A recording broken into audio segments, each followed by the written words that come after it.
दतिया उपचुनाव पर बात करने के लिए मेरे साथ कांग्रेस के प्रदेश अध्यक्ष जीतू पटवारी है। जीतू, उपचुनाव सरकार का होता है, मान के यही चलता है कि सरकार ही जीतेगी, लेकिन दतिया 2023 में भी कांग्रेस जीती थी और इस बार भी करीब करीब आप जीत ही गए हैं, हालांकि अभी तक घोषणा नहीं हुई। नहीं, बात यह है कि ये दतिया की जनता को बहुत साधुवाद देना चाहता है। उन्होंने मध्य प्रदेश की अकंट करप्शन में डूबी सरकार का चेहरा बेनकाब किया है। मैं मानता हूं राहुल गांधी जी जिस तरीके से लड़ रहे हैं देश के लिए, नए बच्चों के लिए, किसानों के लिए, गरीबों के लिए, उसको भी श्रेय इस पूरी भावना दतिया की जनता ने सपोर्ट किया है। राहुल जी की लोकप्रियता बढ़ रही है, उसका असर दतिया की जनता में हुआ और उसी का परिणाम के रूप में ये सामने आ रहा है।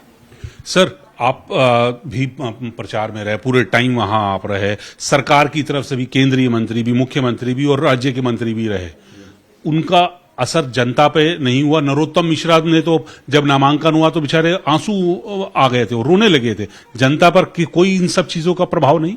जनता ने मैसेज दिया भाई कि कांग्रेस पार्टी देश का भविष्य है, देश की नीड है, देश के लिए सच्ची राजभक्त पार्टी है। राहुल गांधी एक अच्छा और सच्चा नेतृत्व है और मैं मानता हूं भारतीय जनता पार्टी के अखंड करप्शन का, आतंक का, भय का, प्रशासन के दुरुपयोग का, आर्थिक दुरुपयोग का जो फिनोमा था उसको नकारा गया है। तो मैं मानता हूं दतिया की जनता ने जो काम किया है, मध्य प्रदेश की आने वाली 2028 की राजनीति को आगे बढ़ाया। सर, आप बार बार भ्रष्टाचार की बात कर रहे हैं और आप यहां तक भी आरोप लगाते हैं कि इस चुनाव में भी, उपचुनाव में पैसे का खूब इस्तेमाल सरकार की तरफ से किया, दुरुपयोग मशीन किया गया, फिर भी कांग्रेस जीत रही है। हाँ, तो ये जीत 30,000 से ऊपर की थी।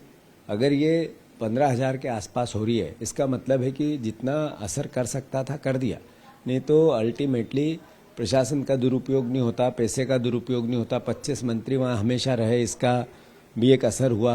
जो मोहन यादव जी, शिवराज सिंह चौहान, ज्योतिराज सिंधिया, जामवाल जी, बीजेपी के प्रदेश के अध्यक्ष, सारे वहीं पड़े रहे।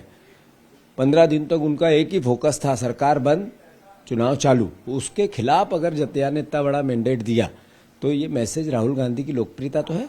सर, यानी जो आप कह रहे हैं कि राहुल गांधी की लोकप्रियता है, दतिया में चेहरा हुआ करते थे नरोत्तम मिश्रा और पूरे देश में बीजेपी का नरेंद्र मोदी, तो ये चेहरा, ये जादू खत्म नहीं? आप देखो, नितिन नवीन अपना बूथ हार गए, नरोत्तम मिश्रा अपना बूथ हार गए, इतने 50 करोड़ लगा के बीजेपी दतिया हार गई। मैसेज क्या है? 100% राहुल गांधी आने वाले हैं, नरेंद्र मोदी जाने वाले हैं।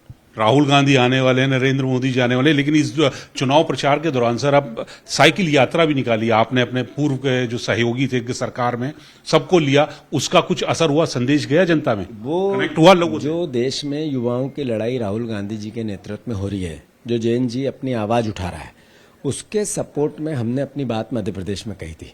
मैं मानता हूं कि वो भी जैन जी के आंदोलन का असर भी दतिया पे था और यही कारण था कि हमें बीच चुनाव में वो आयोजन करना पड़ा। सर, एक अंतिम सवाल, 2023 में कांग्रेस जीती थी दतिया से, अब 2026 चल रहा है, तकरीबन आपकी जीत तय है, कांग्रेस फिर जीत रही है। 2028 विधानसभा चुनाव, तो ये एक मान लिया जाए कि एक मील का पत्थर साबित हो रहा है, या यहां से नींव तैयार हो गई कांग्रेस की सत्ता में वापसी की 2028 के लिए? बहुत मेहनत की आवश्यकता है, बहुत एकजुटता की आवश्यकता है।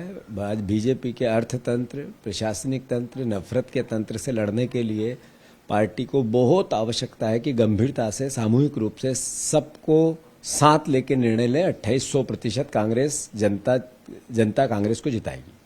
तो जीतू पटवारी कह रहे हैं कि ये सामूहिक नेतृत्व का असर है और राहुल गांधी वापस कर रहे हैं, आ रहे हैं, नरेंद्र मोदी जा रहे हैं, ये उसकी दतिया जीत की एक मील का पत्थर है। नई दिल्ली से कैमरामैन अशरफ काजमी, न्यूज़ 18।